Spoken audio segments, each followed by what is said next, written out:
दोस्तों I hope ये आपने सुना होगा, महसूस किया होगा। नहीं सुना है तो सुनिए फिर। जिंदगी की राहों में ऐसा अक्सर होता है, जिंदगी की राहों में ऐसा अक्सर होता है, फैसला जो मुश्किल हो वही बेहतर होता है, फैसला जो मुश्किल हो वही बेहतर होता है। अगर आपने 11th और 12th क्लास में जेईई की प्रिपरेशन स्टार्ट कर दी है तो देखिए दोस्तों, रास्ते बिल्कुल आसान नहीं है। अगर आपने ठान लिया है तो देखिए, नामुमकिन को भी मुमकिन बनाया जा सकता है। इसके लिए एफर्ट्स डालने होंगे। साथ देने के लिए हम तैयार हैं। जो क्वालिटी कंटेंट आपको डिलीवर होगा, उस क्वालिटी कंटेंट को अंडरस्टैंड करना है, बार बार रिवाइज करना है। बिल्कुल कहानी सिंपल है, कहानी बनती हुई नजर आएगी अगर हमारे साथ आप मेहनत करते हुए आगे बढ़ेंगे। दोस्तों वेलकम बैक। ये हमारा ज्योमेट्रिकल आइसोमेरिज्म का लास्ट सेशन है। लास्ट सेशन में क्या होगा आप सोच रहे होंगे, इतने सारे सेशन हमने ज्योमेट्रिकल आइसोमर्स के अटेंड क्यों किए। देखिए, स्टीरियो आइसोमेरिज्म में काफी स्टूडेंट्स को प्रॉब्लम होती है। 11th एंड 12th क्लास की ऑर्गेनिक केमिस्ट्री का बेस है स्टीरियो आइसोमेरिज्म। तो ज्योमेट्रिकल आइसोमेरिज्म में टाइम स्पेंड करना लाजमी था और हमने ऐसा किया भी। और मुझे लगता है अभी तक ज्योमेट्रिकल आइसोमेरिज्म में जितने भी कॉन्सेप्ट हमने यहाँ डिस्कस किए, इन सभी की आपकी सफिशिएंट प्रैक्टिस भी हो चुकी है। मैंने काफी सारे क्वेश्चंस की प्रैक्टिस करवाई है। आई होप आपने भी बार बार कॉन्सेप्ट्स को रिवाइज किया होगा, प्रैक्टिस की होगी। आज की इस मुलाकात में हमें लास्ट पोर्शन को फिनिश करना है, जिसमें हम सिन एंटीनेमिंग को जानेंगे और हम प्रॉपर्टीज ऑफ ज्योमेट्रिकल आइसोमर्स को जानेंगे। आज के बाद हमें ज्योमेट्रिकल आइसोमर्स की बात नहीं करनी है। इसके बाद हम ऑप्टिकल आइसोमर्स की बात करेंगे। उसके बाद स्टीरियो आइसोमेरिज्म का पार्ट कंप्लीट हो जाएगा। फिर हम रिएक्शन पार्ट को स्टार्ट करेंगे। उम्मीद है आप रिएक्शंस का इंतजार भी कर रहे होंगे। चलिए आज के सेशन को स्टार्ट करते हैं। पूरी शिद्दत, पूरी मेहनत के साथ अगर आप एफर्ट्स डालेंगे तो कामयाबी दोस्तों आपको जरूर मिलेगी। My name is Amit Kumar, I welcome you once again. काफी सारे single digit, double digit ranks को गाइड करने के बाद दोस्तों बारी आपकी। एफर्ट्स तो आपको ही डालने होंगे, मेहनत आपको भी करनी होगी, हमें भी करनी होगी। हम अपने पार्ट में ईमानदार रहेंगे, ईमानदार आपको भी रहना होगा। आज की सेशन को स्टार्ट करने से पहले मैं आपको बताना चाहूंगा, टेलीग्राम ग्रुप को ज्वाइन कर लीजिए ताकि आज के सेशन के बाद क्लास नोट्स आपको मिल पाए और टाइम टाइम पर हमारी तरफ से इंपॉर्टेंट इंफॉर्मेशन मिलती रहे। अगर आप आइकॉनिक और प्लस को ज्वाइन करना चाहते हैं, live classes, personal guidance, structured courses अगर आप चाहते हैं तो इसके लिए आप प्लस आइकॉनिक को ज्वाइन कर सकते हैं। वैसे यूट्यूब पर फ्री में पूरा कंटेंट आपको डिलीवर किया जाएगा। जो एडवांस्ड लेवल का कंप्लीट कंटेंट आपको डिलीवर किया जाएगा, यही देखिए हमारा विजन है और ये आप आगे आने वाले टाइम में देखने वाले हैं। हम पूरी मेहनत, पूरी शिद्दत के साथ लगकर 11th और 12th क्लास का कंप्लीट कंटेंट आपको प्रोवाइड करने वाले हैं। मेहनत बस आपको करनी है। चलिए, काफी सारी बातें हो चुकी हैं तो हमें जल्दी से सिन एंटी नेमिंग को स्टार्ट करना है। सिन का क्या मीनिंग है, एंटी का क्या मीनिंग है। देखिए, सिन एंटी नेमिंग सबसे पहले हम एल्डोक्साइम में अंडरस्टैंड करने वाले हैं। एल्डोक्साइम, कीटोक्साइम, दो टाइप के कंपाउंड्स में हमें सबसे पहले सिन एंटी नेमिंग को अंडरस्टैंड करना है। ध्यान से देखिए, सिन किसे बोला जाएगा, when H and OH are on same side of double bond। जब HOH सेम साइड होगा उस केस में उस आइसोमर को सिन बोला जाएगा। एंटी देखिए किसे बोला जाएगा, when H and OH are opposite side of double bond। ये कौन सा डबल बॉन्ड होगा, कार्बन डबल बॉन्ड नाइट्रोजन होगा। ध्यान से देखिए ऑक्साइम की फॉर्मेशन कैसी होगी, ये हम बात करने वाले हैं एल्डोक्साइम के बारे में। काफी सारे स्टूडेंट्स ऑक्साइम ही नहीं जानते। ऑक्साइम कौन से फंक्शनल ग्रुप हैं ये नहीं जानते। तो देखिए दोस्तों, आपका इंतजार खत्म हुआ। ऑक्साइम की फॉर्मेशन ऐसे होगी, ये हमारे पास बेंजल्डिहाइड है। ध्यान से देखना, ये रिएक्शन आपको कार्बोनिल कंपाउंड्स में देखने को मिलेगी, लेकिन फिर भी मैंने इस रिएक्शन को यहीं पर ही बताना अच्छा समझा है ताकि आप ज्योमेट्रिकल आइसोमर्स को ज्यादा अच्छे से अंडरस्टैंड कर पाए। देखिए, ये हमारे सामने बेंजल्डिहाइड है। क्या है, ये बेंजल्डिहाइड है। इस बेंजल्डिहाइड की रिएक्शन NH2OH के साथ की जाए, हाइड्रोक्सिल अमाइन के साथ की जाए। किसके साथ की जाए? हाइड्रोक्सिल अमाइन के साथ। हाइड्रोक्सिल अमाइन के साथ अगर रिएक्शन की जाए बेंजल्डिहाइड की तो क्या होगा? We have two possibilities. देखिए दो कौन सी पॉसिबिलिटीज होंगी, क्या होगा? बिल्कुल ध्यान से देखिए, पूरी बारीकी से देखिए, आप जान पाएंगे प्रोडक्ट क्या होगा। इस प्रकार से रिएक्शन होगी, यहां से O एंड यहां से H2, यहां से O यहां से H2, यानी वाटर को रिमूव करने के बाद आपको ऑक्साइम दिखाई देगा। ध्यान से देखिए, carbon double bond nitrogen, water remove किया तो किसकी फॉर्मेशन होगी? Carbon double bond nitrogen. ध्यान से देखिए, कार्बन डबल बॉन्ड नाइट्रोजन, और यहां अटैच्ड है OH। कौन अटैच्ड है? OH अटैच्ड है, और इसके साथ देखिए हाइड्रोजन अटैच्ड है। बिल्कुल ध्यान से देखिए, ये है एल्डोक्साइम, एल्डिहाइड से आया है, इसे बोला जाएगा एल्डोक्साइम। क्या है ये? एल्डोक्साइम है, ये एल्डोक्साइम है, और बेंजल्डिहाइड से आया है तो इसे बोला जाएगा, ध्यान से देखिए, बेंजल्डोक्साइम, बेंजल्डोक्साइम बोला जाएगा। इसके कितने ज्योमेट्रिकल आइसोमर्स पॉसिबल हैं? देखिए इसके यहां 2 ज्योमेट्रिकल आइसोमर्स पॉसिबल हैं। 2 कैसे पॉसिबल हैं? देखिए इस प्रकार से इसके 2 ज्योमेट्रिकल आइसोमर्स पॉसिबल हैं, यहां ड्रॉ किए जाएंगे। इसके 2 ज्योमेट्रिकल आइसोमर्स इस प्रकार से पॉसिबल है। ये PH है, PH देखिए, यह H है। ऐसा हो सकता है OH हाइड्रोजन की तरफ हो, ऐसा हो सकता है OH हाइड्रोजन की तरफ हो, एक ज्योमेट्रिकल आइसोमर। ऐसा हो सकता है OH हाइड्रोजन से दूर हो, ध्यान से देखिए, OH हाइड्रोजन से दूर हो, इसके पास लोन पेयर भी है। ये तो आपने अंडरस्टैंड कर ही लिया है, ज्योमेट्रिकल आइसोमेरिज्म की जो तीनों कंडीशन है ये सेटिस्फाइड है। रोटेशन रेस्ट्रिक्टेड होनी चाहिए, जी हां रोटेशन रेस्ट्रिक्टेड है, कंडीशन नंबर 1 सेटिस्फाइड है। कंडीशन नंबर 2, टर्मिनल एटम्स और ग्रुप्स डिफरेंट होने चाहिए, जी हां डिफरेंट है। और यहां देखिए लोन पेयर इससे डिफरेंट है, कंडीशन हुई सेटिस्फाइड। और देखिए चारों ये सेम प्लेन में लाई करते हुए मिलने चाहिए। ये भी देखिए sp2 है, ये भी sp2 है, तीनों कंडीशन सेटिस्फाइड है। तो ऐसे केस में ये 2 ज्योमेट्रिकल आइसोमर्स मिलेंगे। देखिए HOH सेम साइड हो, इस प्रकार से एल्डोक्साइम के केस में HOH सेम साइड हो, तो ऐसे केस में इस आइसोमर को सिन बोला जाएगा। अगर HOH अपोजिट साइड हो, ध्यान से देखिए, इस प्रकार से HOH अपोजिट साइड हो, ऐसे केस में आइसोमर को एंटी बोला जाएगा। ये एंटी आइसोमर है। उम्मीद आपने नोट कर लिया होगा दोस्तों, हमने एल्डोक्साइम के केस में सिन एंटी आइसोमर्स को अंडरस्टैंड किया। अब बारी है कीटोक्साइम के केस में सिन एंटी आइसोमर्स किस प्रकार से डिफाइन होंगे। देखिए सबसे पहले कीटोक्साइम के केस में हम ओल्ड कॉन्सेप्ट की बात करने वाले हैं। देखिए ये केस है कीटोक्साइम का, और इसमें बात करनी है ओल्ड कॉन्सेप्ट की। ध्यान से देखिए ओल्ड कॉन्सेप्ट क्या है। In case of ketoxime both syn anti can be use. ध्यान से देखिए सिन एंटी दोनों ही यूज किए जा सकते हैं एक पर्टिकुलर कीटोक्साइम के केस में। ये हमारे पास एक कीटोन है, कीटोन से ऑक्साइम की फॉर्मेशन कैसे होगी? सिमिलर मैनर में होगी, जैसे एल्डिहाइड से होगी वैसे ही कीटोन से होगी। देखिए इसको ट्रीट किया जाएगा हाइड्रोक्सिल अमाइन के साथ, NH2OH के साथ। क्या होगा?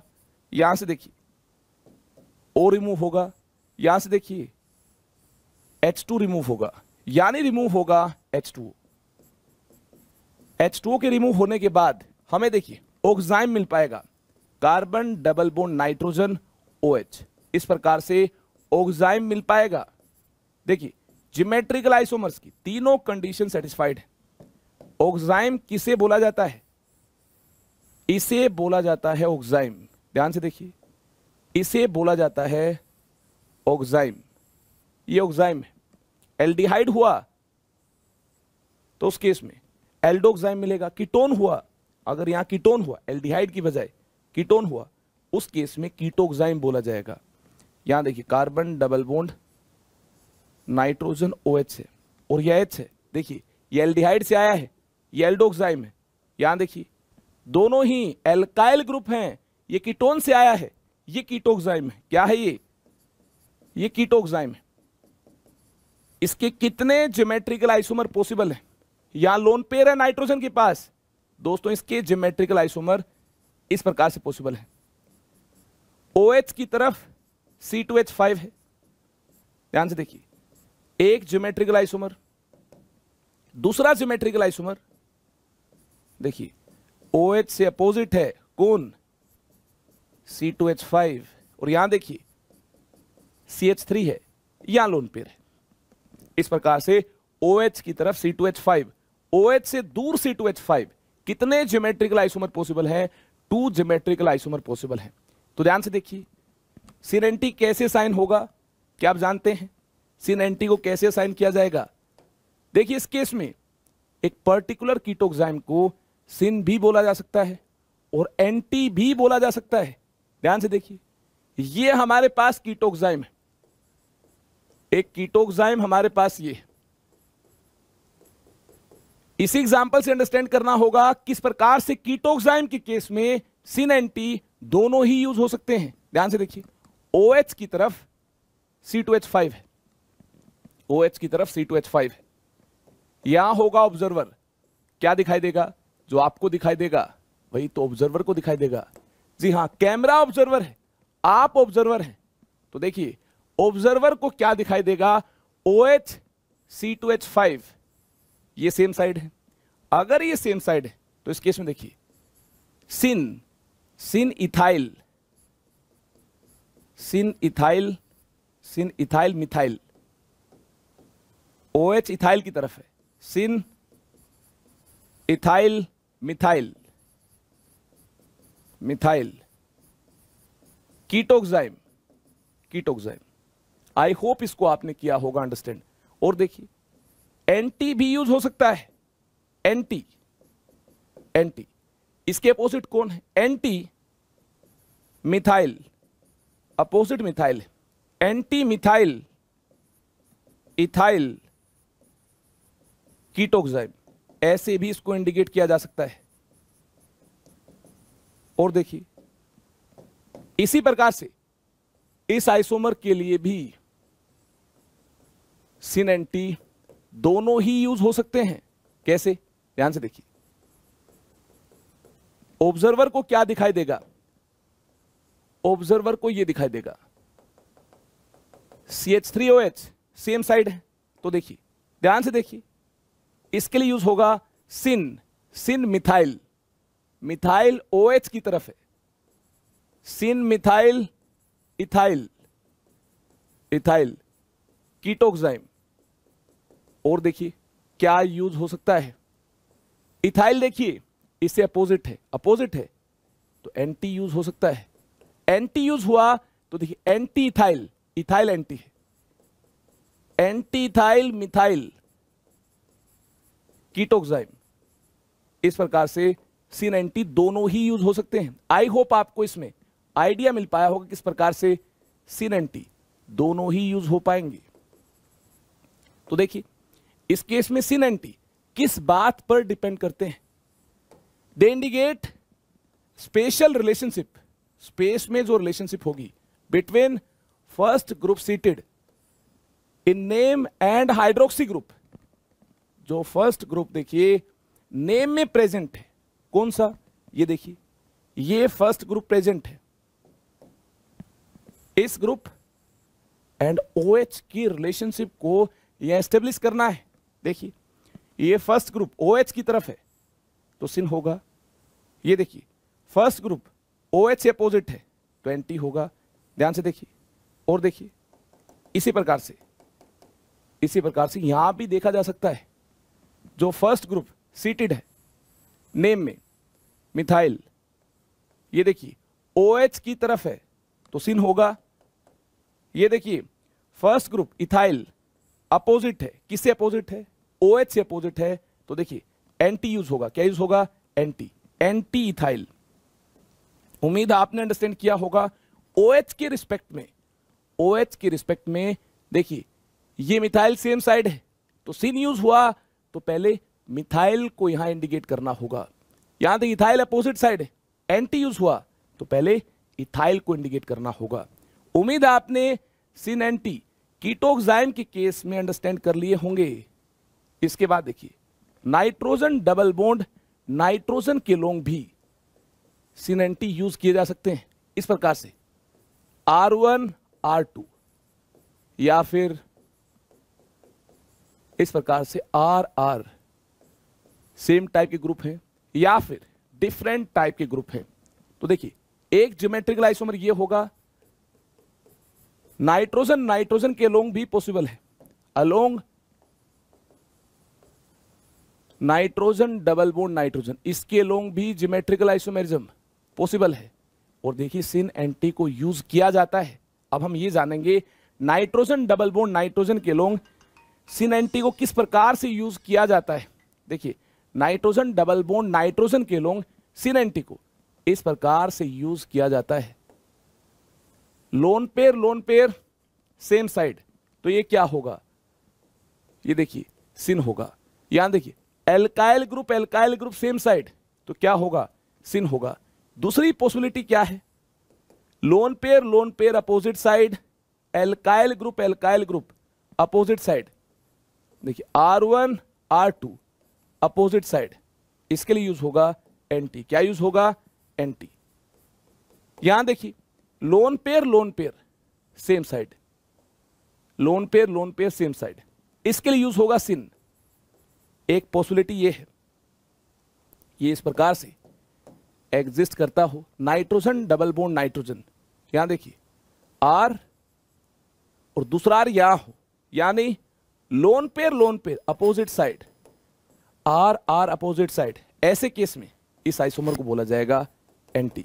आई होप आपने ये अंडरस्टैंड किया होगा नाइट्रोजन डबल बॉन्ड नाइट्रोजन के लोग कैसे सिन एंटी असाइन करने हैं। देखिए इस प्रकार से असाइन करने हैं, दोनों लोन पेयर एक तरफ हैं, सिन है, दोनों एल्काइल एक तरफ हैं, सिन है। अगर देखिए लोन पेयर अपोजिट साइड हुआ तो दोनों एल्काइल भी अपोजिट साइड होंगे, ऐसे केस में एंटी होंगे। जी हाँ, ऐसे केस में आइसोमर्स को एंटी बोला जाएगा। चलिए जल्दी से इसको नोट कर लीजिए, नाइट्रोजन डबल बॉन्ड नाइट्रोजन के लोग कैसे सिन एंटी डिफाइन करना होगा। इसके बाद देखिए अगर आपने इसको नोट कर लिया है दोस्तों, इसके बाद बारी है मॉडर्न कॉन्सेप्ट की। ध्यान से देखिए, इसके बाद मॉडर्न कॉन्सेप्ट को अंडरस्टैंड करना होगा। मॉडर्न कॉन्सेप्ट क्या है ये इंपॉर्टेंट है। ये काफी सारे और कंपाउंड्स में भी अप्लाई होगा। जी हाँ, काफी सारे और कंपाउंड्स में कैसे अप्लाई होगा इसकी बात की जाएगी, काफी सारे एग्जाम्पल्स की मदद से इसकी बात की जाएगी। जी हाँ, इस कॉन्सेप्ट में महारत हासिल करनी है, एक्सपर्ट बनना है, तो एग्जाम्पल्स की तो दोस्तों प्रैक्टिस करनी होगी, प्रैक्टिस से नहीं बचना है। मैं काफी बार देखता हूं ऑनलाइन में स्टूडेंट्स जल्दी कवर करने की ट्राई करते हैं। किस टीचर ने 5 मिनट में ही ज्योमेट्रिकल आइसोमेरिज्म को कंप्लीट किया। जी एडवांस्ड की जो गेम है ये जल्दी कवर करने की नहीं है, परफेक्ट बनने की है। जो परफेक्ट बनेगा एग्जाम वही स्टूडेंट क्रैक कर पाएगा, सिलेक्शन उसी का ही होगा। तो आपको पीछे नहीं हटना है, रुकना नहीं है, थकना नहीं है, ऐसे ही आगे चलते रहना है। जी हाँ, सफिशिएंट प्रैक्टिस आपकी क्लास में ही करवाई जाएगी, तो आपको टेंस बिल्कुल नहीं होना कितनी प्रैक्टिस करनी है, कितना हमें हार्डवर्क करना है। जितना यहाँ पर देखिए इस प्लेटफॉर्म पर हार्डवर्क होगा, जितनी प्रैक्टिस होगी, जितना कंटेंट आपको डिलीवर होगा, ये कंटेंट जे एडवांस्ड के लिए सफिशिएंट होगा। चिंता मत कीजिए, भला होगा, आपका भी भला होगा, और आपका भला होगा तो हमारा भी होगा। हमारे लिए आप ही मोटिवेशन, आपका रिजल्ट आएगा उस दिन हम मान लेंगे हमने बहुत कुछ अचीव कर लिया है। तो दोस्तों हमारे लिए टारगेट बिल्कुल सिंपल है, आपका सिलेक्शन ही हमारा टारगेट है।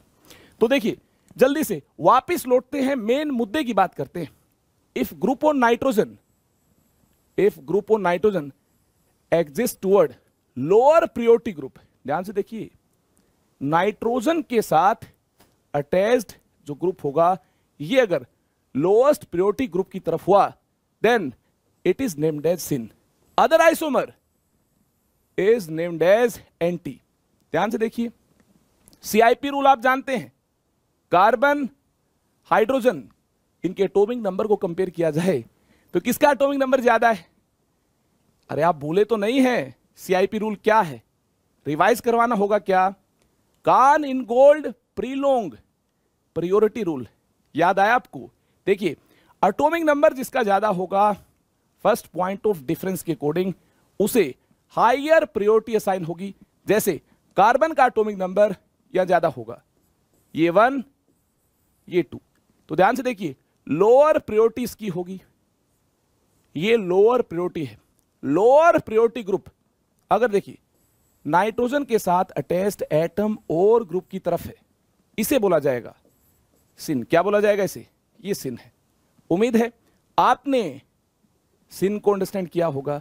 अब देखिए, यहां देखिए, अगर यहां हाइड्रोजन है या ड्यूटेरियम है, इस केस में 1 2 किसे असाइन किया जाए? सीआईपी रूल के अकॉर्डिंग 1 2 किसे असाइन किया जाए? दोस्तों आइसोटोप्स के केस में मास नंबर के बेसिस पर 1 2 lower priority higher priority assign करनी। तो देखिए ये 1 होगा, ये 2 होगा, इसका मास नंबर ज्यादा है, इसका मास नंबर कम है। सॉरी, ये देखिए जिसका मास नंबर ज्यादा है ये 1 होगा, ड्यूटेरियम का मास नंबर ज्यादा है तो 1 होगा। जिसका मास नंबर ज्यादा है इसकी होगी हायर प्रायोरिटी, और जिसका मास नंबर कम है इसकी होगी लोअर प्रायोरिटी। ये 1 होगा तो ये क्या होगा? 2 होगा। अब देखिए, लोअर प्रायोरिटी ग्रुप नाइट्रोजन के साथ अटैच्ड एटम और ग्रुप से अपोजिट साइड है। सेम साइड होता सिन बोला जाता, अपोजिट साइड, तो दोस्तों ये होगा anti. I hope modern concept को आपने किया होगा अंडरस्टैंड। चलिए आगे चलते हैं और ज्यादा प्रैक्टिस के लिए आगे बढ़ते हैं। देखिए यहां इथाइल है, CH2 CH3 है, यहां देखिए मिथाइल है, CH3 है।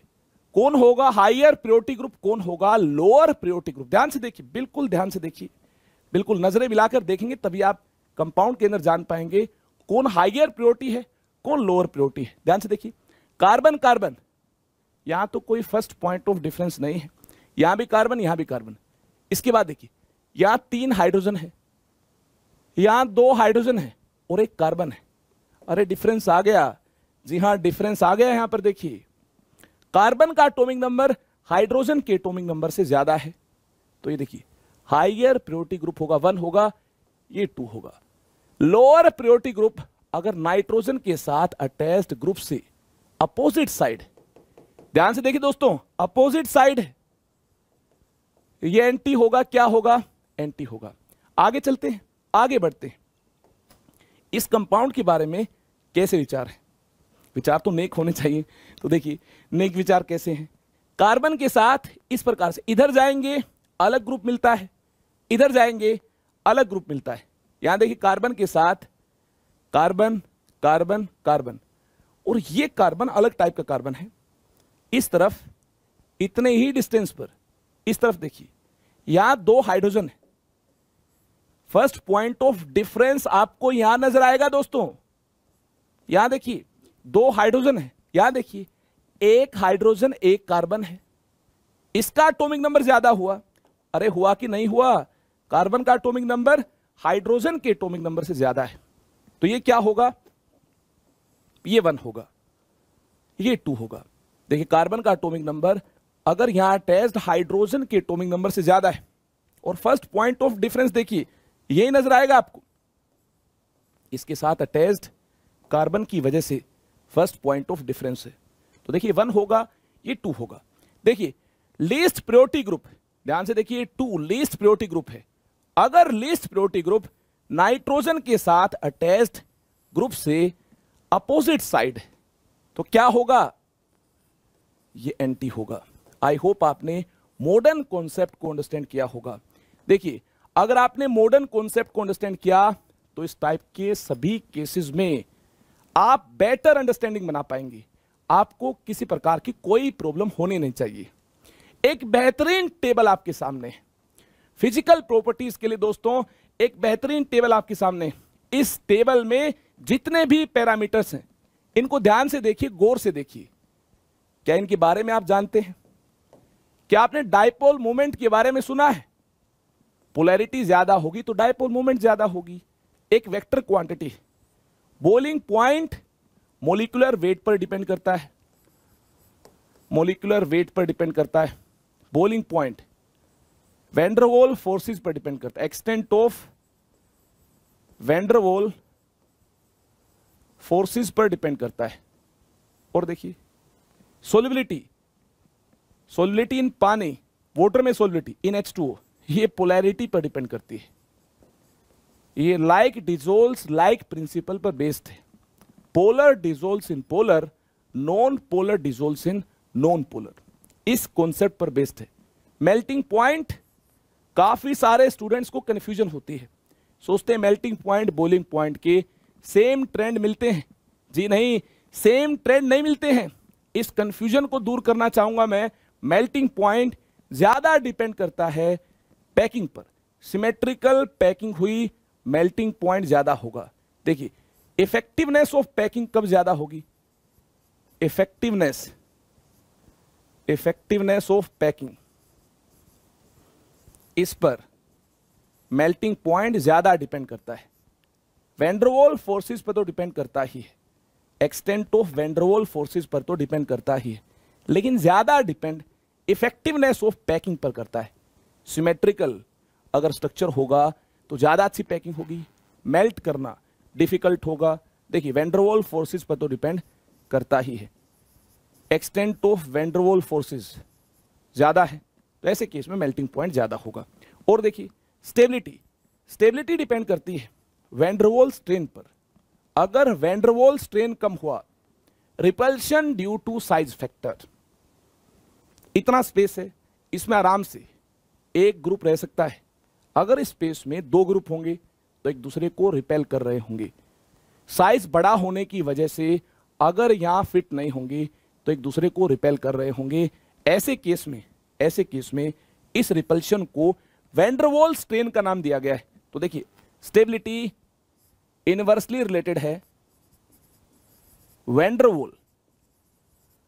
वाल स्ट्रेन के साथ। किसके साथ? वैन डर वाल स्ट्रेन के साथ। इसके बाद देखिए अगर बड़े ग्रुप हुए तो क्या होगा?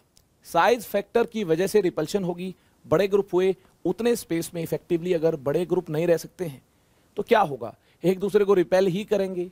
जी अगर नहीं रह सकते हैं तो रिपल्शन होगी, स्ट्रेन ज्यादा होगा तो स्टेबिलिटी कम होगी। चलिए इन सभी पैरामीटर्स का कंपैरिजन करना होगा। जल्दी से कंपैरिजन करते हैं। सबसे पहले बात होगी कौन सिस है कौन ट्रांस है, इसको चेक किया जाएगा। देखिए सिस ट्रांस कौन है, देखने का बिल्कुल सिंपल तरीका है। हाइड्रोजन अगर पास है, सेम साइड है, ऑब्जर्वर को सेम साइड सेम टाइप के ग्रुप मिलते हैं, एटम्स मिलते हैं, ऐसे केस में आइसोमर को सिस बोला जाएगा। देखिए ब्रोमीन सेम साइड है, ऐसे भी चेक कर सकते हैं। हाइड्रोजन अपोजिट साइड है, ब्रोमीन अपोजिट साइड है, ऐसे केस में इस आइसोमर को ट्रांस बोला जाएगा। और ये कंपैरिजन तब होगा जब देखिए ये ग्रुप सेम टाइप के होंगे, एटम सेम टाइप के होंगे, यानी G एंड G और G and G dash have same effect. G and G और G and G dash different भी हुए लेकिन इफेक्ट सेम टाइप का है, हैव सेम इफेक्ट। उस केस में देखिए ये वैलिड होगा, इस टाइप से कंपैरिजन वैलिड होगा। ध्यान से देखिए अगर यहां इसका सेम इफेक्ट है, सेम इफेक्ट का क्या मीनिंग है? ब्रोमीन कार्बन ब्रोमीन बॉन्ड के इलेक्ट्रॉन्स को अपनी तरफ खींच रहा होगा। ब्रोमीन की ज्यादा इलेक्ट्रॉन नेगेटिविटी होती है, कार्बन हाइड्रोजन की इलेक्ट्रॉन नेगेटिविटी वैल्यूज में ज्यादा डिफरेंस नहीं है। तो देखिए इनके कोरस्पॉन्डिंग डायपोल मोमेंट की वेक्टर्स को कंसिडर नहीं किया गया है। ब्रोमीन की कार्बन से ज्यादा इलेक्ट्रॉन नेगेटिविटी है, ये इलेक्ट्रॉन को खींच रहा है, ये भी खींच रहा है। कार्बन ब्रोमीन बॉन्ड के इलेक्ट्रॉन को देखिए ब्रोमीन खींच रहा है, इसकी इलेक्ट्रॉन नेगेटिविटी ज्यादा है। ये वेक्टर इस तरफ, ये वेक्टर इस तरफ, तो देखिए नेट डायपोल मोमेंट आपको इस तरफ मिलती है। क्लियर हुई ये बात? इसके बाद देखिए यहां देखिए ब्रोमीन खींच रहा है, ये भी खींच रहा है। अगर सेम टाइप की पोलैरिटी है पोलैरिटी सेम टाइप का क्या मीनिंग है? देखिए यहां जो ग्रुप अटैच्ड है इनका नेचर सेम टाइप का, विड्रॉइंग, इलेक्ट्रॉन विड्रॉइंग नेचर है। तो ये इलेक्ट्रॉन को खींचेगा, ये इलेक्ट्रॉन को खींचेगा, तो देखिए delta plus delta minus charges appear होंगे, delta plus delta minus, delta plus delta minus, इस प्रकार से delta plus delta minus charges appear होंगे। सेम टाइप की पोलैरिटी यहां नजर आएगी, सेम टाइप की पोलैरिटी अगर आपको यहां नजर आएगी तो इस केस में देखिए वेक्टर कैंसलेशन से ट्रांस की डायपोल मूवमेंट दोस्तों जीरो मिलती है, इसकी डायपोल मूवमेंट नॉन जीरो है। देखिए इस प्रकार से रिजल्टेंट इस तरफ मिलता है, नेट डायपोल मूवमेंट का वेक्टर देखिए ये होगा, आप जानते होंगे वेक्टर एडिशन को आप जानते होंगे। तो देखिए इस प्रकार से रिजल्टेंट मिलता है, ये वेक्टर इस तरफ, ये इस तरफ, तो रिजल्टेंट इस तरफ, तो डायपोल मूवमेंट नॉन जीरो होगी। किस केस में? सिस के केस में डायपोल मूवमेंट नॉन जीरो होगी, ज्यादा होगी। तो देखिए फर्स्ट की डायपोल मूवमेंट ज्यादा होगी, सिस है। उसके बाद देखिए अगर डायपोल मूवमेंट ज्यादा होगी, पोलैरिटी ज्यादा होगी, डायपोल मूवमेंट ज्यादा होगी तो पोलैरिटी ज्यादा होगी, इंटरमोलिकुलर फोर्सेस पोलर मॉलिक्यूल्स के बीच क्या होंगी? ज्यादा होंगी, ज्यादा एक्सटेंट में होंगी। तो देखिए वैन डर वाल फोर्सेस का एक्सटेंट किस केस में ज्यादा होगा? सिस आइसोमर्स के केस में डायपोल मूवमेंट ज्यादा है, पोलैरिटी ज्यादा है, वैन डर वाल फोर्सेस का एक्सटेंट ज्यादा होगा, इंटरमोलिकुलर फोर्सेस स्ट्रोंगर होंगी, तो बॉइलिंग पॉइंट सिस आइसोमर्स का क्या होगा? ज्यादा होगा। अब देखिए आगे, solubility in water, water polar solvent है, क्या है? पोलर है। और आप जानते हैं लाइक डिसोल्व्स लाइक प्रिंसिपल के अकॉर्डिंग सिस ज्यादा सोल्यूबल होगा, सिस पोलर है, ट्रांस नॉन पोलर है, इसकी डायपोल मूवमेंट ज्यादा है, पोलैरिटी ज्यादा है। तो देखिए फर्स्ट की डायपोल मूवमेंट सेकंड से ज्यादा है, पोलैरिटी फर्स्ट की ज्यादा है, तो पानी में सोल्युबिलिटी भी फर्स्ट की ज्यादा है, सिस की ज्यादा है। इसके बाद मेल्टिंग पॉइंट की बारी है, ध्यान से देखिए melting point effectiveness of packing पर डिपेंड करता है। जिन मॉलिक्यूल्स में ज्यादा सिमेट्री होगी इफेक्टिव पैकिंग होगी। देखिए सिमेट्री इनमें ज्यादा होगी, बल्कि एटम्स और ग्रुप्स ट्रांस के केस में अपोजिट साइड होंगे। यहां देखिए बल्कि एटम्स अगर सेम साइड हुए रिपल्शन होगी, रिपल्शन होगी तो इफेक्टिव पैकिंग नहीं होगी। इफेक्टिव पैकिंग इस केस में ज्यादा होगी, इफेक्टिवनेस ऑफ पैकिंग यहां ज्यादा होगी। ये देखिए बल्कि एटम्स और ग्रुप्स ट्रांस के केस में अपोजिट साइड है, तो ट्रांस के केस में अगर इफेक्टिव पैकिंग ज्यादा है, इफेक्टिवनेस ऑफ पैकिंग ज्यादा है, सिमेट्री ज्यादा है, तो इसका मेल्टिंग पॉइंट ज्यादा होगा, स्टेबिलिटी भी ट्रांस की ज्यादा होगी। इस प्रकार से बल्कि एटम्स और ग्रुप्स अपोजिट साइड है तो स्टेबिलिटी ज्यादा होगी, स्ट्रेन कम होगा। यहां देखिए रिपल्शन होगी, यहां देखिए इस प्रकार से रिपल्शन होगी, स्ट्रेन होगा, स्ट्रेन होगा तो स्टेबिलिटी सिस के केस में कम होगी, ट्रांस के केस में ज्यादा होगी। इन सभी बातों से यह आपने अंडरस्टैंड किया। देखिए ट्रांस के केस में मेल्टिंग पॉइंट ज्यादा है, स्टेबिलिटी ज्यादा है।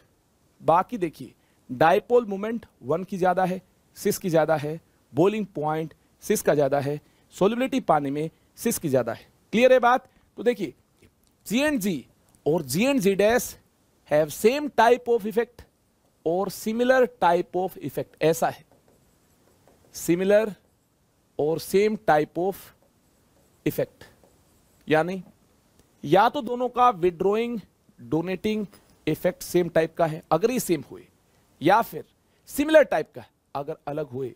तो वैसे केस में, वैसे हालात में देखिए डायपोल मोमेंट सिस की ज्यादा होगी, बॉइलिंग पॉइंट सिस का ज्यादा होगा, सोल्युबिलिटी सिस की ज्यादा होगी, मेल्टिंग पॉइंट ट्रांस का ज्यादा होगा, स्टेबिलिटी ट्रांस की ज्यादा होगी। ध्यान से देखिए अगर ऐसा हुआ, अगर ऐसा हुआ तो आपको क्या लगता है ये कौन सी कैटेगरी के अंडर है? यहां देखिए CH3 CH3 सेम साइड है, हाइड्रोजन हाइड्रोजन सेम साइड है, ये सिस है। यहां देखिए CH3 CH3 अपोजिट साइड है, हाइड्रोजन हाइड्रोजन अपोजिट साइड है, ये ट्रांस है। क्या है? ट्रांस है। तो डायपोल मोमेंट किसकी ज्यादा होगी? अगर सेम टाइप की ग्रुप अटैच्ड है, मैंने आपको बताया है, आपको चेक करने की जरूरत भी नहीं है, इफेक्ट अगर सिमिलर टाइप का है, सेम टाइप के ग्रुप है, ऐसे केस में ध्यान से देखिए सिस की डायपोल मोमेंट ट्रांस से ज्यादा होगी। आप चेक कर सकते हैं सिस की ही ज्यादा मिलेगी, देखिए सेम टाइप के ग्रुप है या फिर सिमिलर टाइप के ग्रुप है, ऐसा ही होगा। सिमिलर टाइप का क्या मीनिंग है, या तो इलेक्ट्रॉन विड्रॉइंग नेचर है या डोनेटिंग नेचर है, ऐसा नहीं होना चाहिए एक का विड्रॉइंग एक का डोनेटिंग, उस केस में उल्टा पुल्टा आंसर आ जाएगा। इस केस में देखिए क्या आंसर होगा, जैसा हमने प्रीवियस केस में देखा वैसा ही आंसर होगा। देखिए क्या आंसर होगा, डायपोल मोमेंट सिस की ज्यादा होगी, पोलैरिटी इसकी ज्यादा होगी, पोलैरिटी डायपोल मोमेंट सिस की ज्यादा होगी, पोलैरिटी डायपोल मोमेंट ट्रांस की कम होगी। अब देखिए बॉइलिंग पॉइंट सिस का ज्यादा होगा, बॉइलिंग पॉइंट ट्रांस से। Solubility in water, solubility in H2O, अगर ये ज्यादा पोलर है, अगर ये पोलर है तो देखिए पानी के अंदर, पानी एक पोलर सॉल्वेंट है, पानी के अंदर सिस की सोल्युबिलिटी ज्यादा होगी, सोल्युबिलिटी ट्रांस से, सोल्युबिलिटी ऑफ ट्रांस से, सोल्युबिलिटी ऑफ ट्रांस से। क्लियर है बात। सोल्युबिलिटी इन वाटर देखिए सिस की ज्यादा होगी, ट्रांस की कम होगी। मेल्टिंग पॉइंट की बात की जाए तो ध्यान से देखिए मेल्टिंग पॉइंट ऑफ ट्रांस ज्यादा होगा, नोट करने वाली बात है, सिस का मेल्टिंग पॉइंट ज्यादा नहीं होगा। यहां देखिए इफेक्टिवनेस ऑफ पैकिंग ज्यादा है तो मेल्टिंग पॉइंट सिस का कम होगा। यहां देखिए इफेक्टिवनेस ऑफ पैकिंग कम है। अगर यहां ज्यादा सिमेट्रिकल अरेंजमेंट है, इफेक्टिवनेस ऑफ पैकिंग ट्रांस में ज्यादा है। ध्यान से देखिए ये बल्की ग्रुप अपोजिट साइड है, सिमेट्री ज्यादा है। अगर सिमेट्रिकल अरेंजमेंट होगी इस केस में तो देखिए effectiveness of packing in solid state ज्यादा होगी तो ट्रांस का मेल्टिंग पॉइंट ज्यादा होगा। अब बारी है स्टेबिलिटी की, stability of trans, stability of trans ज्यादा होगी स्टेबिलिटी ऑफ सिस से, स्टेबिलिटी ऑफ सिस से। ध्यान से देखिए बल्कि ग्रुप अपोजिट साइड है, साइज फैक्टर की वजह से रिपल्शन कम होगी। यहां देखिए बल्कि ग्रुप सेम साइड है, यहां रिपल्शन होगी तो स्टेबिलिटी कम होगी। क्लियर है बात। इस प्रकार से बल्कि ग्रुप सेम साइड हो, रिपल्शन होगी सिस में तो इसकी स्टेबिलिटी ट्रांस से कम होगी। उम्मीद करता हूं ये आपने नोट किया होगा। जी एंड जी और जी एंड जी डैश अगर सेम टाइप के हैं या सिमिलर टाइप के हैं, जिस प्रकार से dipole moment, boiling point, solubility, melting point, stability का कंपैरिजन यहां हुआ, उन सभी केसेस में भी कंपैरिजन इसी मैनर में होगा। आगे चलते हैं। अब इसके अपोजिट केस की बात करनी है, यानी ऐसा हुआ, कैसा हुआ देखिए कार्बन डबल बॉन्ड कार्बन, यहां जी है, यहां जी डैश है। ध्यान से देखना ये स्पेशल केस है, स्पेशल केस है। ऐसा हुआ तो आप आंसर कैसे करने वाले हैं, क्या स्ट्रेटजी होगी। ये ट्रांस है, G G dash opposite side, hydrogen hydrogen opposite side, यहां सेम साइड तो ये सिस हुआ। यहां देखिए अपोजिट साइड तो ये हुआ ट्रांस। बिल्कुल ध्यान से देखिए कंडीशन यहां ये है, G and G dash have different type of effects, different types of effect, यानी एक का डोनेटिंग है एक का विड्रोइंग है। मान लिया जी का डोनेटिंग है, जी डैश का विड्रोइंग है, जी का डोनेटिंग है, जी डैश का विड्रोइंग है। देखते ही आपको नजर आया होगा, यहां देखिए वेक्टर एडिशन से रिजल्टेंट वेक्टर आपको ज्यादा मैग्नीट्यूड के साथ मिलेगा। यहां देखिए ये इस तरफ, ये इस तरफ, इनके बीच जो एंगल होगा ये एंगल बड़ा होगा। और आप जानते हैं इस प्रकार से अगर 90 डिग्री से बड़ा एंगल है तो रिजल्टेंट वेक्टर जो इस प्रकार से कैलकुलेट होता है, रिजल्टेंट वेक्टर का जो मैग्नीट्यूड है, सॉरी, जो इस प्रकार से कैलकुलेट होगा, μ1² plus μ2² plus 2 μ1 μ2 cos theta, 2 μ1 μ2 cos theta. यहां देखिए cos थीटा की वैल्यू नेगेटिव मिलती है तो इसका मैग्नीट्यूड कम मिलता है। यहां देखिए 0 डिग्री एंगल होगा इन दो वेक्टर के बीच, ऑलमोस्ट क्या होगा, 0 डिग्री होगा।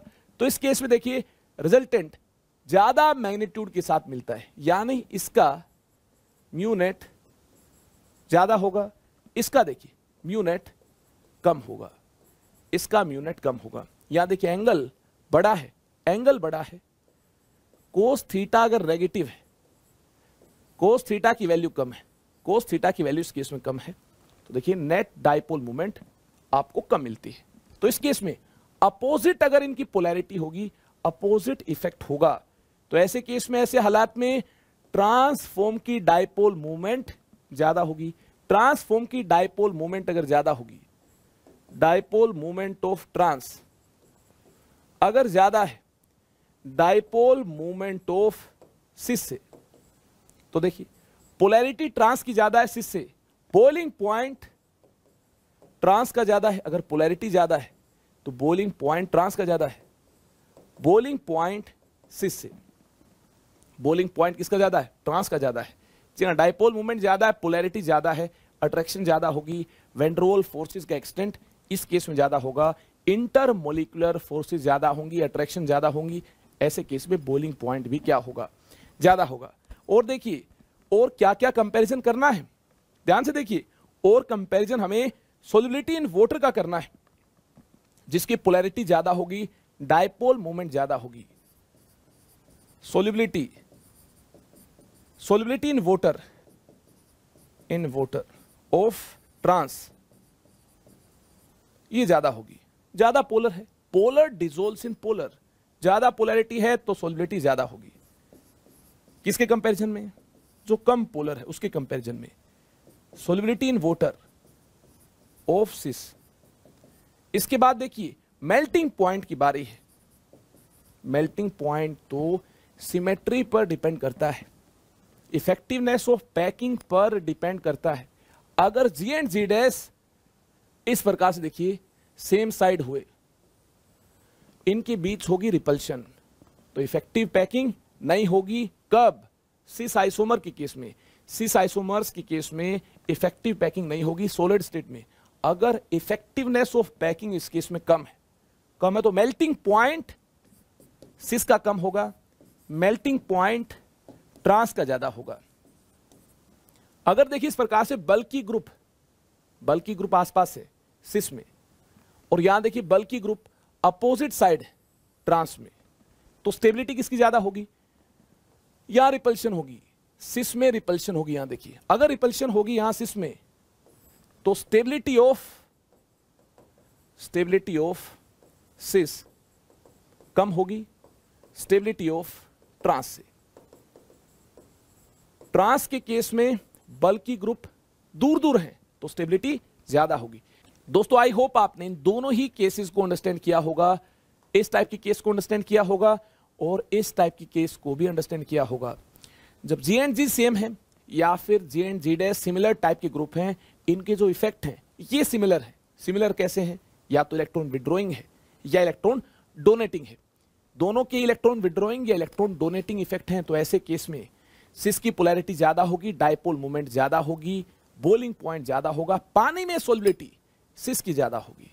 लेकिन ट्रांस के केस में इफेक्टिवनेस ऑफ पैकिंग ज्यादा होगी, बल्कि ग्रुप अपोजिट साइड होंगे, इनके बीच रिपल्शन कम होगी, स्टेबिलिटी ज्यादा होगी, मेल्टिंग पॉइंट ज्यादा होगा। अगर जी एंड जी डैश के अपोजिट इफेक्ट मिलते हैं, एक का विड्रॉइंग एक का डोनेटिंग इफेक्ट मिलता है, तो आपको याद है किस केस में पोलैरिटी ज्यादा होगी, डाइपोल मोमेंट ज्यादा होगी। देखिए ये हमने अंडरस्टैंड किया, ट्रांस के केस में डाइपोल मोमेंट ज्यादा होगी, पोलैरिटी ज्यादा होगी, बॉइलिंग पॉइंट ज्यादा होगा, सोल्युबिलिटी इन पानी ज्यादा होगी। और ये तो हम जानते हैं इस टाइप के केस में अगर सिमेट्रिकल अरेंजमेंट की बात की जाए या फिर इफेक्टिवनेस ऑफ पैकिंग की बात की जाए तो ज्यादा किस केस में होगी? ट्रांस के केस में होगी। तो मेल्टिंग पॉइंट किसका ज्यादा होगा? पहले भी ट्रांस का ही मेल्टिंग पॉइंट ज्यादा मिल रहा था, इस केस में भी देखिए ट्रांस का मेल्टिंग पॉइंट ज्यादा है। पहले भी स्टेबिलिटी ट्रांस की ज्यादा मिल रही थी, इस केस में भी ट्रांस की ही स्टेबिलिटी क्या है? ज्यादा, बल्कि ग्रुप अपोजिट साइड है। चेंज क्या हुआ? देखिए चेंज यहां देखने को मिलता है, अगर जी एंड जी डैश के इफेक्ट अपोजिट होंगे, एक इलेक्ट्रॉन विड्रॉइंग इफेक्ट शो करता होगा, एक इलेक्ट्रॉन डोनेटिंग इफेक्ट अगर शो करता होगा, तो ऐसे केस में देखिए डाइपोल मूवमेंट का अपोजिट ऑर्डर मिलता है, बॉइलिंग पॉइंट का अपोजिट ऑर्डर मिलता है, सोल्युबिलिटी का अपोजिट ऑर्डर मिलता है। उम्मीद है ये आपने कॉमन सेंस से या एनालाइज कर लिया होगा, याद करने की जरूरत नहीं है। देखिए और ज्यादा प्रैक्टिस के लिए आगे चलते हैं। Compare melting point, boiling point. चलिए बात की जाएगी सबसे पहले मेल्टिंग पॉइंट की। ये 1 है, ये 2 है, ये 1 है, ये 2 है। 2 के केस में बल्कि ग्रुप देखिए अपोजिट साइड है, तो melting point effectiveness of packing पर डिपेंड करता है। तो 2 का मेल्टिंग पॉइंट 1 के मेल्टिंग पॉइंट से क्या होगा? ज्यादा होगा। यहां देखिए ज्यादा सिमेट्री है, इफेक्टिवनेस ऑफ पैकिंग ज्यादा है, तो मेल्टिंग पॉइंट इसका ज्यादा होगा। अब बॉइलिंग पॉइंट की बारी है। आप जानते हैं अगर ये ग्रुप सेम टाइप के, अगर ये ग्रुप सेम टाइप के हैं, तो ऐसे केस में डाइपोल मोमेंट सिस की ज्यादा होगी, डाइपोल मोमेंट ट्रांस से कंपेयर कर सकते हैं। ऐसे केस में जब ये ग्रुप सेम है, जी एंड जी है, या फिर सिमिलर टाइप के, तो डाइपोल मोमेंट सिस की ज्यादा होगी, डाइपोल मोमेंट ट्रांस से। तो देखिए बॉइलिंग पॉइंट भी सिस का ज्यादा होगा, बॉइलिंग पॉइंट ट्रांस से। डाइपोल मोमेंट ज्यादा होगी, पोलैरिटी ज्यादा होगी, इंटरमोलिकुलर फोर्सेस का एक्सटेंट ज्यादा होगा। ज्यादा होगा तो देखिए फर्स्ट का बॉइलिंग पॉइंट सेकंड के बॉइलिंग पॉइंट से ज्यादा होगा। क्लियर है बात? यहां देखिए इस केस में देखिए यहां भी ऑर्डर देखिए सेम मिलता है। कैसे? इसी टाइप से ऑर्डर मिलता है। Melting point effectiveness of packing पर डिपेंड करता है। फ्लोरीन फ्लोरीन अपोजिट साइड है, ये 1 है, ये 2 है। देखिए पैकिंग कहां ज्यादा इफेक्टिव होगी? यहां सिमेट्री ज्यादा है, यहां पैकिंग ज्यादा इफेक्टिव होगी। 2 का मेल्टिंग पॉइंट 1 से क्या मिलता है? ज्यादा मिलता है।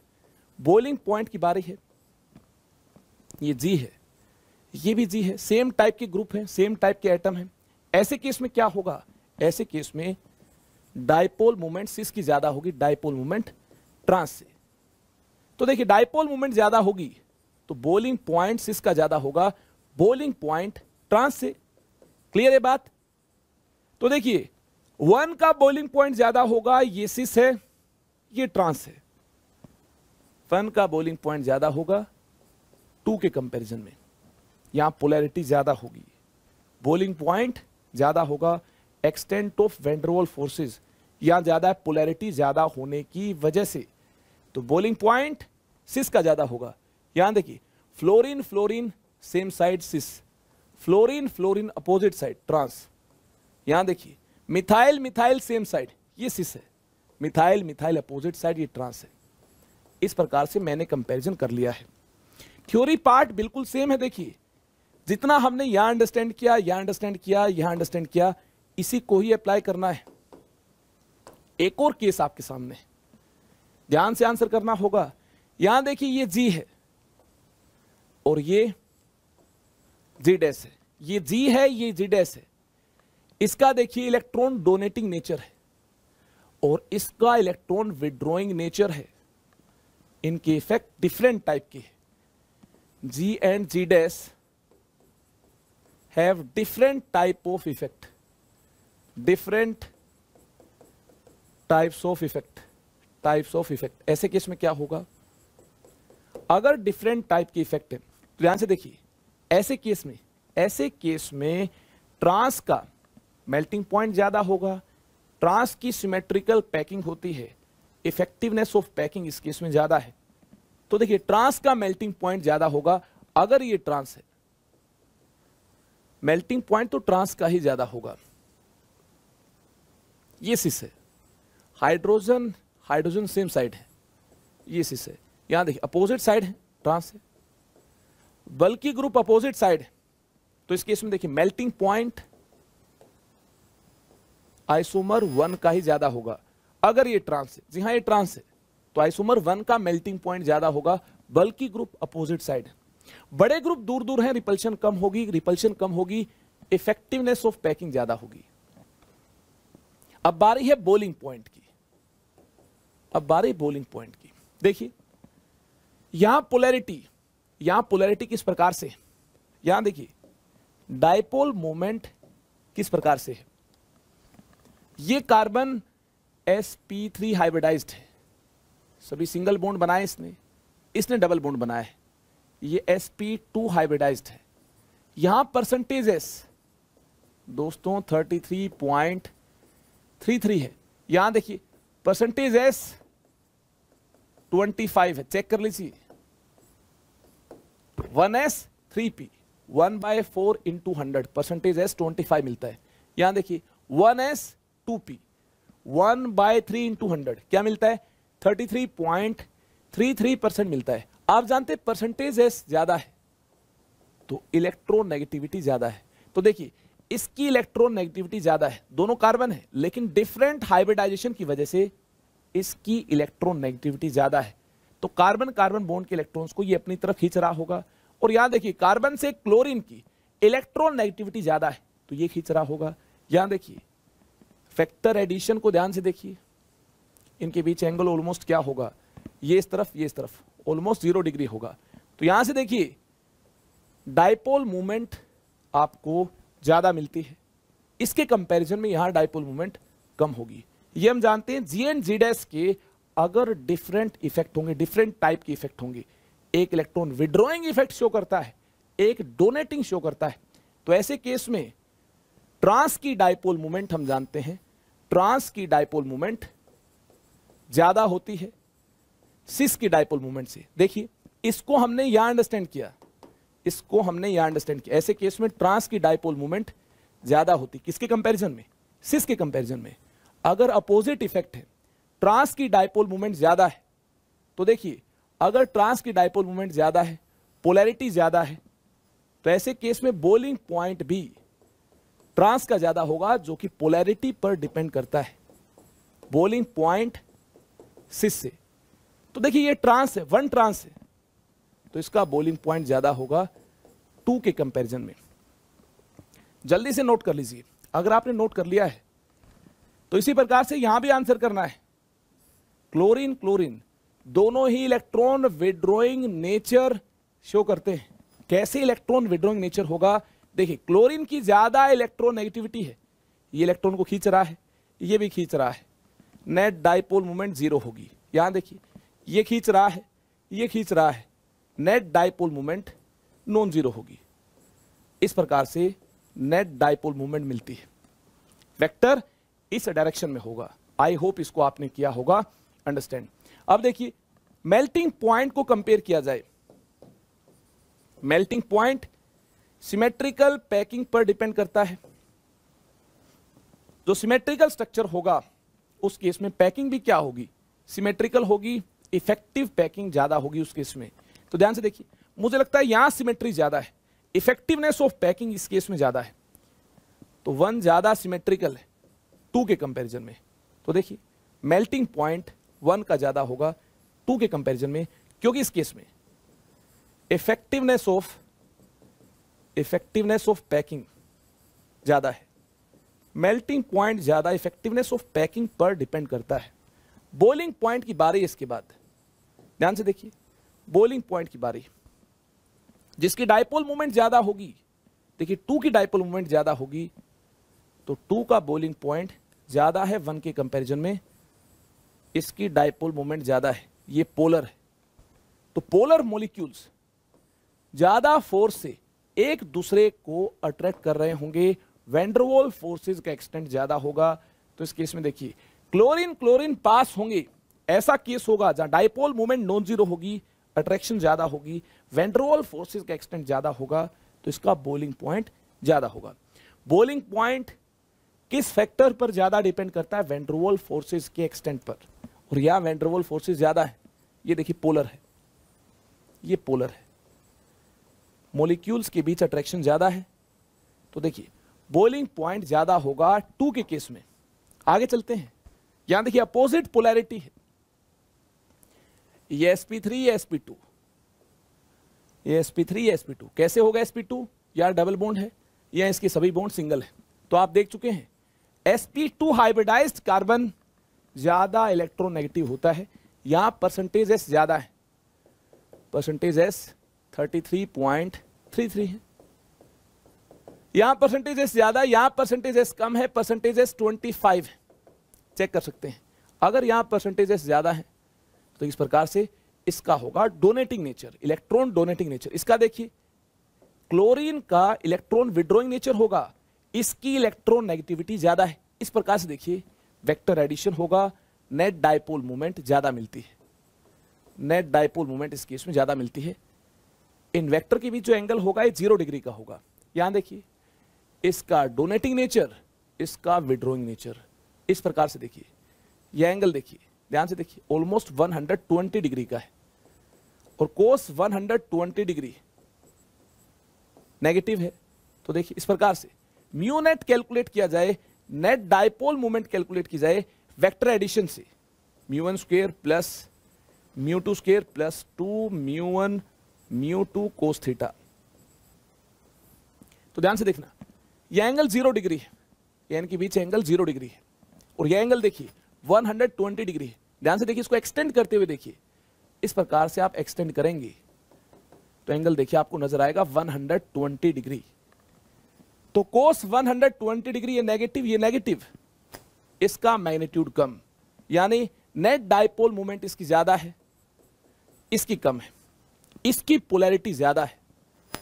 तो देखिए बॉइलिंग पॉइंट डेफिनेटली उसका ज्यादा होगा जिसकी पोलैरिटी ज्यादा है, वैन डर वाल्स फोर्सेस का एक्सटेंट उसी केस में ज्यादा होगा। बॉइलिंग पॉइंट 1 का ज्यादा होगा 2 के कंपैरिजन में। मेल्टिंग पॉइंट की बारी है, देखिए यहां बल्कि ग्रुप अपोजिट साइड है, अपोजिट साइड है, यहां देखिए सिमेट्री होगी, इसके कंपैरिजन में यहां सिमेट्री ज्यादा होगी। अगर यहां सिमेट्री होगी, बल्कि ग्रुप अपोजिट साइड है, तो देखिए इफेक्टिवनेस ऑफ पैकिंग इसी केस में ज्यादा है, तो मेल्टिंग पॉइंट भी इसी केस में क्या होगा? ज्यादा होगा। पोलैरिटी भी ज्यादा है, इफेक्टिवनेस ऑफ पैकिंग भी ज्यादा है, तो बॉइलिंग पॉइंट भी 1 का ज्यादा होगा, मेल्टिंग पॉइंट भी 1 का ज्यादा होगा। चलिए दोस्तों, बॉइलिंग पॉइंट, मेल्टिंग पॉइंट के बाद अब लास्ट टॉपिक आपके सामने, हमें स्टेबिलिटी को कंपेयर करना है। आप जानते हैं अपोजिट साइड बल्कि ग्रुप होंगे तो स्टेबिलिटी ज्यादा होगी, वैन डर वाल्स स्ट्रेन कम होगा। देखिए बल्कि ग्रुप अपोजिट साइड स्टेबिलिटी ज्यादा होगी, वेरी बल्कि ग्रुप अपोजिट साइड स्टेबिलिटी ज्यादा होगी, नोट कर लीजिए, वेरी बल्कि स्टेबिलिटी ट्रांस के केस में ज्यादा होगी। ट्रांस है, आप जानते हैं ट्रांस के केस में वैन डर वाल्स स्ट्रेन कम होता है, जनरली ट्रांस के केस में वैन डर वाल्स स्ट्रेन कम होता है, स्टेबिलिटी ज्यादा होती है। आई होप आपने भी इसी अंदाज में आंसर किया होगा इनका।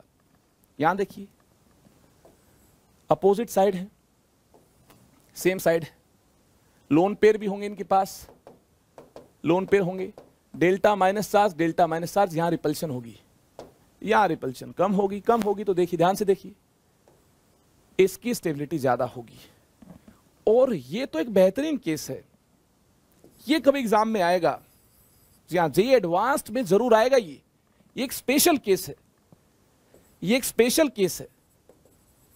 देखिए स्पेशल केस कैसे है, क्लोरीन के पास वेकेंट ऑर्बिटल्स भी हैं, ये 3rd पीरियड से बिलोंग करता है, इसके पास 3D है, वेकेंट क्या है, 3D इसके पास वेकेंट है, और लोन पेयर भी है, लोन पेयर भी है, वेकेंट ऑर्बिटल्स भी है। ध्यान से देखना, ये कुछ अलग बात है, वेकेंट डी है, वेकेंट डी ऑर्बिटल्स हैं, लोन पेयर भी है, और ध्यान से देखिए वेकेंट डी ऑर्बिटल्स भी है। मैंने एक ही क्लोरीन के वेकेंट डी ऑर्बिटल्स को इंडिकेट किया है, जानबूझकर मैंने ऐसा किया है। देखिए मुझे क्या करना है, मुझे इस टाइप की इलेक्ट्रॉन की डी लोकेलाइजेशन को इंडिकेट करना है। ये इलेक्ट्रॉन्स इस तरफ, ये इलेक्ट्रॉन्स इस तरफ जा सकते हैं क्या? जी हां, इसके पास वेकेंट ऑर्बिटल से जा सकते हैं। ये इलेक्ट्रॉन्स इस तरफ, क्या ये इलेक्ट्रॉन्स इस तरफ जा सकते हैं? जी हां, बिल्कुल जा सकते हैं। इसके पास वेकेंट डी है, इस तरफ जाएंगे, वेकेंट डी है, डी लोकलाइज होंगे।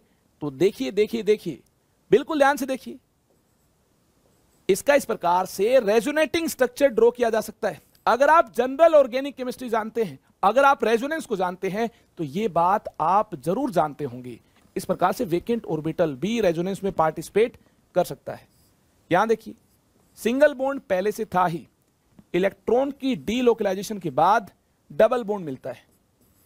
यह होगा पॉजिटिवली चार्ज्ड, इलेक्ट्रॉन्स इससे इसके कंपैरिजन में दूर गए हैं, तो पॉजिटिव चार्ज। ये देखिए, ये इलेक्ट्रॉन्स यहां शिफ्ट हुए हैं, वेकेंट ऑर्बिटल है, शिफ्ट हो सकते हैं, इसकी तरफ शिफ्ट हुए हैं, तो देखिए यह माइनस चार्ज होगा। इस प्रकार से देखिए प्लस माइनस चार्ज होगा, तो दोस्तों जबरदस्त अट्रैक्शन होगी, जबरदस्त अट्रैक्शन होगी। अपोजिटली चार्ज्ड आयंस अट्रैक्ट करते हैं। जी हां, चार्ज डिफरेंट हुआ, अपोजिट हुआ, इस केस में अट्रैक्शन होगी। आप जानते हैं इलेक्ट्रोस्टैटिक अट्रैक्शन होगी। अगर इलेक्ट्रोस्टैटिक अट्रैक्शन होगी तो दोस्तों इसकी स्टेबिलिटी ज्यादा होगी। आप सोचेंगे क्या इस प्रकार से यहां नहीं हुआ होगा? जी हां, इस प्रकार से रेजोनेंस यहां भी हुआ होगा, मैंने बिल्कुल मना नहीं किया है। इस प्रकार से रेजोनेंस यहां भी हुआ होगा, इस प्रकार से रेजोनेंस यहां भी हुआ होगा। Cl डबल बॉन्ड C, यहां देखिए प्लस चार्ज, यहां देखिए C double bond Cl। No doubt इसके पास हाइड्रोजन भी होगा, इसके पास भी हाइड्रोजन होगा, या माइनस चार्ज। प्लस माइनस दूर है, यहां अट्रैक्शन इसके कंपैरिजन में कम है। अगर अट्रैक्शन यहां ज्यादा है, प्लस माइनस पास है, तो देखिए इसकी स्टेबिलिटी ज्यादा होगी, इसकी स्टेबिलिटी कम होगी, इसकी स्टेबिलिटी कम होगी। अब काफी स्टूडेंट्स ऐसा सोच रहे हैं इस केस में भी रेजोनेंस हो सकता है। लोन पेयर तो इसके पास भी है, लेकिन वेकेंट ऑर्बिटल नहीं है, वेकेंट ऑर्बिटल नहीं है। इस प्रकार से देखिए इलेक्ट्रॉन्स की डीलोकलाइजेशन नहीं हो पाएगी। वेकेंट ऑर्बिटल होंगे तभी तो देखिए एक्स्ट्रा बॉन्ड बन पाएगा। इस प्रकार से देखिए इलेक्ट्रॉन्स की डीलोकलाइजेशन नहीं हो पाएगी, वेकेंट ऑर्बिटल नहीं है। सेकेंड पीरियड से फ्लोरीन बिलोंग करता है, तो 2s 2p होंगे, 2d तो होता नहीं। तो देखिए इस प्रकार से प्लस माइनस चार्जेस यहां अपीयर नहीं होंगे। तो इस प्रकार से जैसा आपने यहां आंसर किया वैसा आंसर आप यहां नहीं कर पाएंगे। यहां देखिए ट्रांसफॉर्म ज्यादा स्टेबल होगी, यहां देखिए प्लस माइनस चार्जेस अपीयर होने की वजह से इनके बीच सिस फॉर्म में ज्यादा अट्रैक्शन होने की वजह से सिस फॉर्म ज्यादा स्टेबल है। इसके बाद देखिए क्या इस केस में भी ऐसा होगा? केस में आयोडीन हुआ, फ्लोरीन हुआ तो देखिए डी ऑर्बिटल नहीं होगा, क्लोरीन हुआ तो ऐसा होगा। ब्रोमीन आयोडीन के केस में भी क्या ऐसा होगा? जी नहीं, ऐसा नहीं होगा। क्यों नहीं होगा? देखिए ऑर्बिटल्स इस प्रकार से 2p5d, आयोडीन हुआ तो 2p5d, ब्रोमीन हुआ तो 2p4d। आयोडीन फिफ्थ पीरियड से बिलोंग करता है, 5d ऑर्बिटल होगा। ब्रोमीन फोर्थ पीरियड से बिलोंग करता है, 4d ऑर्बिटल होगा। तो देखिए इस प्रकार से ऑर्बिटल्स के साइज अगर ज्यादा एक्सटेंट में डिफर करते होंगे तो ओवरलैपिंग अच्छी नहीं होगी। इनके बीच देखिए ओवरलैपिंग अच्छी नहीं होगी, ओवरलैपिंग अच्छी नहीं होगी तो इस टाइप के रेजोनेंस को कंसिडर नहीं करना है। इलेक्ट्रॉन्स की डीलोकलाइजेशन को कंसिडर नहीं करना है। तो फिर कैसे आंसर किया जाएगा? देखिए इस केस में आंसर किया जाएगा इस प्रकार से, बल्कि आयोडीन सेम साइड है, रिपल्शन होगी तो सिस फॉर्म कम स्टेबल होगी, ट्रांसफॉर्म ज्यादा स्टेबल होगी। जब बल्कि आयोडीन दूर दूर होंगे। चलिए आगे चलते हैं। इस प्रकार से अगर कार्बोक्सिलिक ग्रुप सेम साइड हो, अगर कार्बोक्सिलिक ग्रुप सेम साइड हो, सिस फॉर्म हो, और कार्बोक्सिलिक ग्रुप अपोजिट साइड हो, तो देखिए दिखने में ऐसा लग रहा है बल्कि ग्रुप अपोजिट साइड है, तो अगेन इसको ज्यादा स्टेबल होना चाहिए। लेकिन दोस्तों ऐसा होता नहीं है, ऐसी मिस्टेक नहीं करनी है, ये ध्यान रखना है। अगर ऐसा हुआ कार्बोक्सिलिक ग्रुप सेम साइड हुए, ध्यान से देखिए कार्बोक्सिलिक ग्रुप सेम साइड हुए, सिस फॉर्म हुई, तो हाइड्रोजन बॉन्डिंग की भी पॉसिबिलिटी हो सकती है। इस प्रकार से होगी हाइड्रोजन बॉन्डिंग, क्या होगी इस प्रकार से, हाइड्रोजन बॉन्डिंग होगी। यहां देखिए डेल्टा प्लस चार्ज है, हाइड्रोजन इलेक्ट्रोनेगेटिव एटम ऑक्सीजन के साथ अटैच्ड है, डेल्टा प्लस चार्ज होगा। यहां देखिए डेल्टा माइनस चार्ज है, इस इलेक्ट्रोनेगेटिव एटम ऑक्सीजन पर डेल्टा माइनस चार्ज है, इनके बीच अट्रैक्शन होगी। इस अट्रैक्शन को H बॉन्डिंग का नाम दिया गया है। अगर सिस फॉर्म में इस प्रकार से COH के बीच रिपल्शन नहीं, अट्रैक्शन हुई है, तो आंसर क्या मिलता है? देखिए सिस की स्टेबिलिटी ज्यादा होगी ट्रांस से। इस टाइप की हाइड्रोजन बॉन्डिंग हुई, अट्रैक्शन हुई, तो सिस की स्टेबिलिटी ट्रांस से क्या होगी?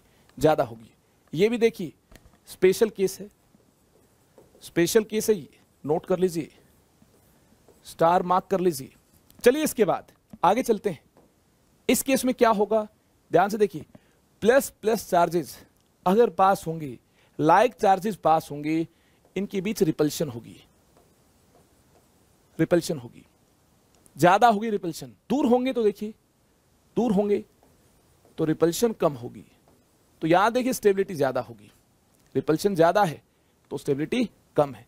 यहां देखिए नाइट्रोजन का प्लस चार्ज ऑक्सीजन का लोन पेयर जा इलेक्ट्रॉन से, ये आसपास है, इलेक्ट्रॉन एंड प्लस चार्ज के बीच अट्रैक्शन होगी, इलेक्ट्रॉन का माइनस चार्ज होता है, यहां देखिए अट्रैक्शन होगी, प्लस चार्ज है, लोन पेयर के साथ इंटरेक्शन में होगा तो देखिए अट्रैक्शन होगी। यहां देखिए प्लस चार्ज एंड ऑक्सीजन के लोन पेयर दूर दूर हैं, यहां देखिए इनके बीच अट्रैक्शन कम होगी, इलेक्ट्रॉन का माइनस चार्ज होगा, यहां देखिए नाइट्रोजन का प्लस चार्ज है, इस प्रकार से प्लस माइनस चार्ज दूर हैं तो अट्रैक्शन कम होगी। यहां अट्रैक्शन ज्यादा होगी तो इसकी स्टेबिलिटी ज्यादा होगी। चलिए इसके बाद आगे चलते हैं। आगे हमें बात करनी है इस टाइप के कंपाउंड्स की, साइक्लिक कंपाउंड्स की भी बात करनी है और इस कंपाउंड की भी बात करनी है जहां देखिए मिथाइल मिथाइल अपोजिट साइड है। इसको अगर इससे कंपेयर किया जाए, चाहे मिथाइल मिथाइल सेम साइड है, आपको नजर आ गया होगा अगर मिथाइल मिथाइल सेम साइड है, यहां देखिए रिपल्शन ज्यादा है, अगर यहां रिपल्शन ज्यादा है तो ये ज्यादा स्टेबल होगा। मिथाइल मिथाइल पास आमने सामने, रिपल्शन ज्यादा है, अगर रिपल्शन ज्यादा है तो यहां रिपल्शन कम है, दूर है मिथाइल मिथाइल, ये ज्यादा स्टेबल होगा। ये देखिए साइक्लोऑक्टेन का केस है, याद आया कुछ आपको? साइक्लोएल्कीन में साइक्लोऑक्टेन ही एक ऐसी साइक्लोएल्कीन होगी जिससे देखिए ज्योमेट्रिकल आइसोमेरिज्म एग्जिबिट होना स्टार्ट होगा। जी हां, सबसे छोटी साइक्लोएल्कीन जिसमें होगा ज्योमेट्रिकल आइसोमेरिज्म, ये साइक्लोऑक्टेन है। कैसे होगा? इस प्रकार से देखिए, हाइड्रोजन हाइड्रोजन सेम साइड है, ये कौन है? बाहर की तरफ है, तो यहां देखिए कौन अटैच्ड होंगे? हाइड्रोजन अटैच्ड होंगे, और ये सेम साइड है तो ये फॉर्म सिस फॉर्म होगी। साइक्लोएल्कीन के केस में जनरली सिस फॉर्म ज्यादा स्टेबल होती है। क्यों ज्यादा स्टेबल होती है? कार्बन कार्बन डबल बॉन्ड के अलोंग अगर ज्योमेट्रिकल आइसोमेरिज्म होगा तो देखिए इसको ट्विस्ट करना होगा, और ट्विस्टिंग से क्या होगा? इस प्रकार से ट्विस्ट किया जाए, ये कोना इस तरफ है, यहां हाइड्रोजन होगा, ये कोना इस तरफ है, यहां कौन होगा? हाइड्रोजन अटैच्ड होगा। तो देखिए इस प्रकार से ट्विस्टिंग से स्ट्रेन बढ़ जाएगा, स्ट्रेन इंक्रीज हो जाएगा। अगर स्ट्रेन इंक्रीज हो जाएगा तो ट्रांस कम स्टेबल होगी। ये सिस है, ये ट्रांस है, ट्विस्ट किया तो स्ट्रेन बढ़ जाएगा। आप खुद देख सकते हैं, इस प्रकार से आप हाइड्रोजन को इस तरफ लेकर जाएंगे, स्मॉलर रिंग का केस है, ट्विस्ट करते हैं तो स्ट्रेन इंक्रीज हो जाएगा, तो ट्रांसफॉर्म कम स्टेबल होगी, सिस ज्यादा स्टेबल होगी। देखिए ट्रांसफॉर्म कम स्टेबल होगी, सिस ज्यादा स्टेबल होगी। इसके बाद देखिए, क्या हर केस में ऐसा ही होगा? क्या हर केस में इस प्रकार से ट्विस्टिंग करने पर जो ट्रांस मिलती है उसमें हर केस में स्ट्रेन ज्यादा होगा? देखिए प्रैक्टिकल डेटा की बात की जाए, अगर number of carbon, if number of carbon in cycloalkene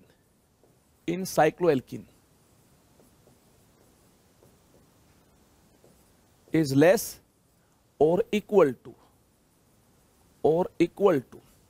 11, less or equal to 11, then cis form is more stable. Cis form is more stable than trans. Cis form is more stable than trans. तो देखिए twist करने पर या फिर transform में हमें देखिए repulsion ज्यादा मिलती है।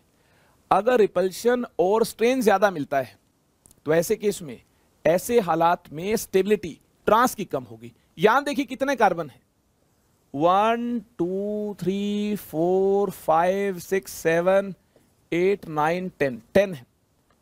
यहां देखिए कोने बाहर की तरफ है, एच अटैच्ड होंगे। यहां देखिए एक कोना बाहर की तरफ है, इस प्रकार से H यहां टेस्ट होगा, और एक कोना अंदर की तरफ है, यहां देखिए H अटैच्ड होगा। अब H तो यहां भी अटैच्ड होंगे, 2 टेस्ट होंगे।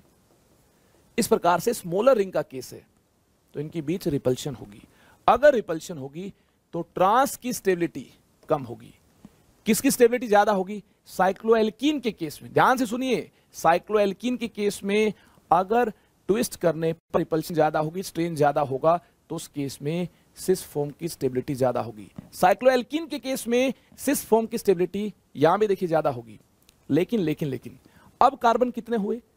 1 2 3 4 5 6 7 8 9 10 11 12 हुए। कितने हुए दोस्तों? 12 हुए। यहां देखिए ये कौन सी फॉर्म है? सिस फॉर्म है। ये सिस फॉर्म है, बड़ी रिंग है। और ये देखिए ये ट्रांसफॉर्म है, ये कोना इस तरफ, ये कोना इस तरफ, ट्रांसफॉर्म है। यहां टेस्ट हाइड्रोजन अगर बड़ी रिंग है तो देखिए इससे दूर होंगे। अगर इससे दूर होंगे तो इस केस में देखिए ट्रांसफॉर्म की स्टेबिलिटी ज्यादा होगी। नंबर ऑफ कार्बन कितने, एक बार फिर से काउंट कीजिए, 1 2 3 4 5 6 7 8 9 10 11 12। यहां से आपने काउंटिंग स्टार्ट की, 1 2 3 4 5 6 7 8 9 10 11 12। अगर नंबर ऑफ कार्बन 12 मिलते हैं या 12 से ज्यादा मिलते हैं, ध्यान से देखिए, if number of carbon in cycloalkene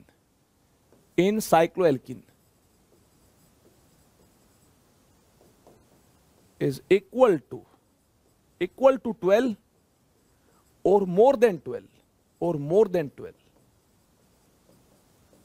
then stability of trans form, जैसे ओपन चेन कंपाउंड में होता है stability of trans form, is greater than stability of cis form. ऐसे केस में ये होगा, ऐसा प्रैक्टिकली मिलता है। देखिए अगर हाइड्रोजन बड़ी रिंग में दूर दूर होंगे, इस टाइप की रिपल्शन नहीं होगी, तो फिर तो आप जानते ही है बिंदास कौन सी फॉर्म ज्यादा स्टेबल होती है।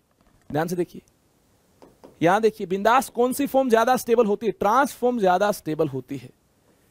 तो अगर हाइड्रोजन से हाइड्रोजन दूर होंगे, वैसे केस में इस टाइप की रिपल्शन नहीं होगी, तो ट्रांस की स्टेबिलिटी ज्यादा होगी। आगे देखिए, इससे भी बड़ी रिंग है और ये सिस है, और ये देखिए दोस्तों, ये कोना इस तरफ, ये कोना इस तरफ, ये ट्रांस है। अगर 11 कार्बन से ज्यादा कार्बन है और साइक्लोएल्कीन का केस है, तो हाइड्रोजन के बीच रिपल्शन नहीं होगी इस टाइप की। जो रिपल्शन देखिए यहां थी, इस टाइप की रिपल्शन नहीं होगी।